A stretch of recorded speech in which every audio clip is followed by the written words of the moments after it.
यतातिर चाहिँ लौका हेर्न सक्नुहुन्छ। लौका चाहिँ यत्रो भइसक्यो, टनेलामा लाग्दैछ बिस्तारै।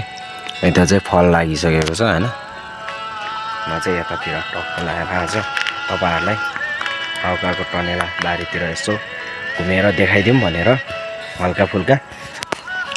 यतातिर नि यत्रो भइसकेको छ फलेर,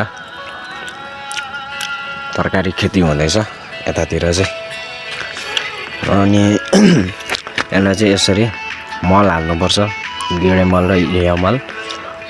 अनि पानी समय समयमा हालिरहनुपर्छ, बिहान बेलुका अलि चाँडै हाल्नुपर्छ पानी चाहिँ।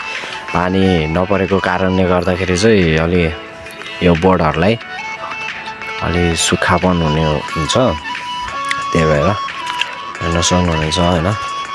यहाँ छेउदेखि टक्क लगाएर पर छेउसम्म।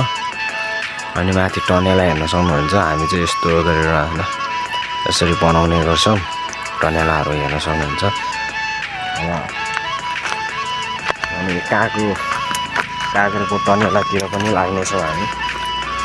काँक्रोलाई पनि रोपेका छौँ यसपालि। काँक्रोको पनि चिचिलाहरू लागिसकेको छ। यतातिर चाहिँ काँक्रोको लागि ठाउँ छ,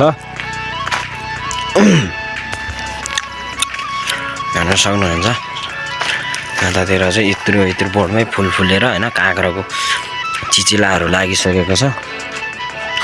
यहाँदेखि यतासम्म चाहिँ काँक्रोको टनेला। ल है त गाइस, आजको भिडियो यति नै। अब नेक्स्ट टाइममा अरू भिडियो पनि हालिराखौँ ल।